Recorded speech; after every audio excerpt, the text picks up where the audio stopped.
নতুন ভিডিওতে সকলকে স্বাগত জানাই। আজকে হচ্ছে আমার ছেলের জন্মদিন, এক বিশেষ দিন। বছরে ঘুরে আবার চলে এলো। প্রথমেই শুরু করছি আজকে পায়েস দিয়ে। পায়েস তৈরি করবো।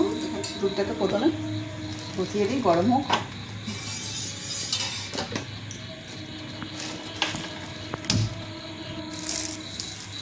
কাজু, কিশমিশ, গোবিন্দভোগ চাল, অল্প চাল দিয়েই করবো, তবে ভালো হবে। সব জোগাড় করে নিয়েছি পায়েসে। প্রথমে পায়েসটা করে নেব। একদিকে পায়েস হচ্ছে, জলখাবার হবে, তার জন্য আলুর দম আর মুড়ি হবে আজকে জলখাবারে। সেটাও রেডি হচ্ছে। পায়েসটা হয়েই গেছে। এতে চিনি, কাজু, কিশমিশ সব দিয়ে রেডি করে নিয়েছি। মাটন এসেছে, মাটনটা পরিষ্কার করে নিই। আর অনেকক্ষণ ধরে ম্যারিনেট করে রাখলে মাটন ভালো রান্নাও হয়, যেমন সিদ্ধও হয়। মাটনটা আমি লবণ, হলুদ, লঙ্কা গুঁড়ো আর সর্ষের তেল দিয়ে ম্যারিনেট করি। এইভাবেই কিন্তু রান্নাটা করি। করে বেশ কিছুক্ষণ চাপা দিয়ে রেখে দেবো। এইসবের পর্ব মিটতে জন্মদিনটা একটু আরম্ভ করে দিলাম। জন্মদিন মানে আমাদের মা, শাশুড়ি মা যেইভাবে পালন করতেন, আমি সেইভাবেই শিখেছি। পায়েস তো করতেই হয়, মিষ্টি মুখ করাতেই হয়। সকালে কপালে চন্দনের টিপ দিলাম, প্রদীপ জ্বেলে দিয়েছি। তারপরে একটু পায়েস খাওয়াবো। ছেলে একদম সকালবেলা পায়েস খেতে ইচ্ছা নেই, তবুও কিন্তু খাওয়াতে তো হয়। পায়েস খাইয়ে দিলাম। তারপরে শাঁখ বাজিয়েছি, আশীর্বাদও করে দিয়েছি। তারপরে ওর বাবাও একটু চন্দনের টিপ দেবে, আশীর্বাদ করবে। এই দিনটা আমরা 1 বছর ওয়েট করি। এই দিনটা আমাদের কাছে অনেক গুরুত্বপূর্ণ। এইসবের পালা মিটতে ভাইপো এসেছে। ভাইপো জানে আমাদের ছাদে একটা ড্রাগন হয়েছে, সেইটা তোলবার জন্য ছটফট করছে। তার জন্য চললাম ছাদে।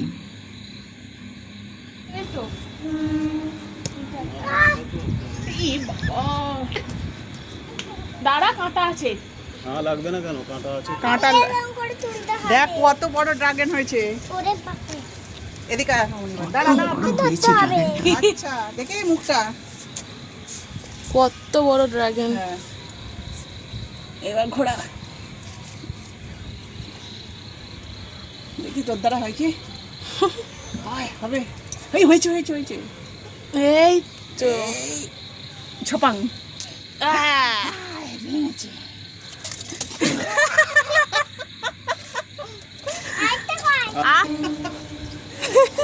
দাঁড়া। বাড়িতে যদি একটা ছোট ছেলে থাকে এর মতো না, যে কোনো অনুষ্ঠান জমে যাবে। রান্না আবার ফিরে এলাম। আজকে মেয়ে রান্না করছে। এদিকে আলু ভাজা, পটল ভাজা হচ্ছে। ভাইয়ের বউ এসছে, মানে আমার ছেলের মাইমা এসছে। সে রান্নাটা করছে, হ্যান্ডেল করছে। এদিকে মেয়েও রান্না মানে মাটনটা বসিয়ে দিয়েছে। আমি অন্যান্য কাজগুলো করছি। এই দেখুন, মাটন কষা হচ্ছে। মাটন কষা প্রায় হয়ে গেছে। এবার কুকারে সিটি দিয়ে দেবো।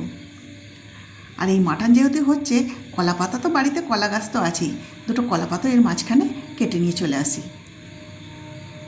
আজকে এই যে আলু দিয়ে মাটনের ঝোলটা হবে, আলু ভাজা, পটল ভাজা, এতটাই করেছি।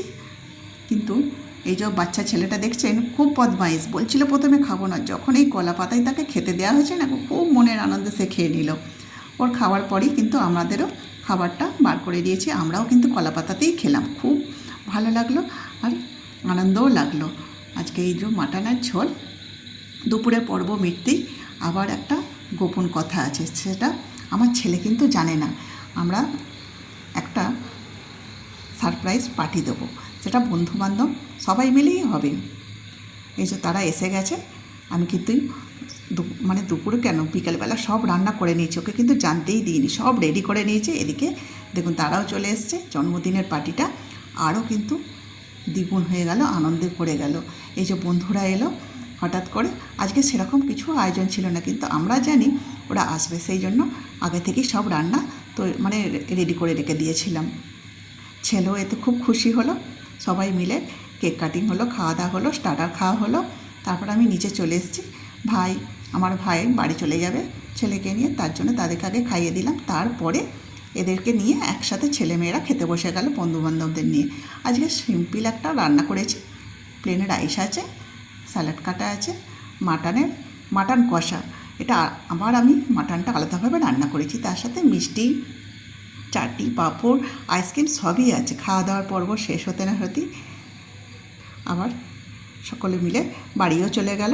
আজকের ভিডিওটা কেমন লাগলো অবশ্যই জানিও। আশীর্বাদ করো যেন সে বড় হতে পারে, ভালো মানুষ হতে পারে।